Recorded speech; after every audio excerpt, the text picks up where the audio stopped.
بخاری مسلم وعن عدی بن حاتم قال قال رسول اللہ وسلم حاتم تائی تو سارے علم سے بھئی یمن دے اندر بہت سخی ہوا، عیسائی ہے مگر سخی بہت اینی سخاوت کی تھی اج تک جود حاتم مشہور ہے۔ علی دی بہادری اسی آنے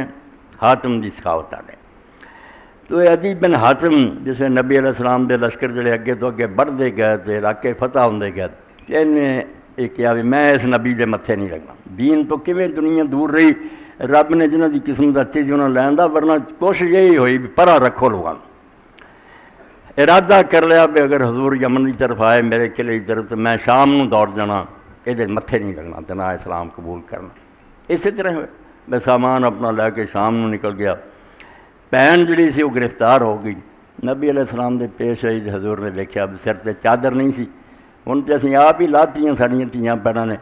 حضور پاک نے اسے بھی نظر نہیں کی اپنی چادر چک کے وہ سر پہ میں نہیں عورت کا سر ننگا نہیں ہونا چاہیے۔ اور بعد کیا تو حاتم دی بیٹی ہے، تیرا باپ ٹھیک ہے اسلام تو پہلا مر گیا بڑا سخی سی، ہوں تو یہاں جو پسند کرنی ہے میں تینوں دے دعا کہ کچھ خوش ہو کر کے توڑ دواں، یا اپنے قبیلے کی رہائی چاہنی انہیں آخیا کہ اللہ دے رسول میں اپنے باپ کے نام تباہ نہیں لانا چاہیے، میں اپنی جان چھڑا کے چلی جاؤں تو کوئی گل نہیں، باپ کی پگ نو داغ لگے گا، میرے نال میرا پورا قبیلہ رہا کر دے۔ تو نبی علیہ السلام آخیا جا تیرے باپ کی سخاوت پر سب نو معافی ہے، انہاں سب نو چھٹی دی۔ یہ پھر شام دا سفر کیتا ہے، اتنے جا کے ملی عدی نو بھئی کدھر دوڑا پھرنا پاگلا، وہ دنیا دا کوئی بادشاہ کوئی دنیا دا جھگڑا ہوتا، وہ خدا دا پاک نبی ہے آ سلوک میرے نال کیتا۔ پھر عدی آ گئے تو نبی علیہ السلام نے ویکھیا بھی گاڑ سلیب پائی سی سائی سی تے نالے کیا ہوئے سارا کافراں نے بعد طریقے کڈے نہیں عیسیٰ علیہ السلام دا دین۔ تو حضرت عدی بیان کر دے قال رسول اللہ صلی اللہ علیہ وسلم ما منکم احد الا سیکلم ربہ، جدو اللہ دی عدالت ہونی دن قیامت دے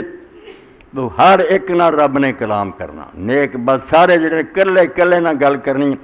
کئی لوگوں نے بڑے بڑے نیک لوگوں نے پوچھا بھی رب کلا اس طرح کنی دنیا نے کٹھا حساب کرو، انہاں کہا جی رزق سارے اکے وقت دے رہا نا کہ سارے دی ہن سن رہا سب نو ویکھ رہا، رب رب ہے واہ العلی العظیم، تواڈے اندازیاں تو بہت پڑے آ، اس تو لیے کوئی مشکل نہیں کہ میرے نال بھی گل ہو رہی ہے جی نہیں لیسا بینہ ترجمان والا حجاب یحجب، اللہ دے اور اس بندے دے درمیان کوئی ترجمان نہیں ہونا کہ گل سمجھے نہیں، ہر ایک دی بولی رہدا سمجھدا اور کوئی پردہ نہیں۔ فینظر ایمن منہ فلا یری الا ما قدم من امرہ، توبہ اسی کھڑے ہونا تو اسے فرمایا اس بندے نے سجے ویکھنا تے سوائے اپنے برے عملاں دے کچھ نظر نہیں ہونا، سارے گناہ سامنے فلم چل رہی ہونی۔ وینظر اشم منہ فلا یری الا ما قدم، کھبے ویکھنا وہ بھی اپنی کیتیاں سامنے ہونی ہیں۔ وینظر بین یدیہ، سامنے ویکھنا فلا یری الا النار تلقا وجہ، تے سامنے پاسے دوزخی نظر آؤں ہے کہ ہون نہیں بچا دی کوئی سبیل پھنس گیا۔ فاتقوا النار ولو بشق تمرہ، اس وے حضور پاک نے فرمایا اس برے وقت تو بچن لی نہ پاویں کھجور دا ایک ٹکڑا ہی دے سکتے جنا صدقہ کری رکھو، اللہ دے رستے کو دیندے رہو، اس برے وقت خدا تواڈے رحم کرے، ورنہ یہ دنیا چھڑنی ہے اور اتنے رہنا کہ انہوں ہمیشہ نصیب نہیں ہے۔ پچھلے خطبے بھی تھی سنیا ایک شعر، دوبارہ وہ بھی میں ایک اور انہوں دا شعر دہرا دیں۔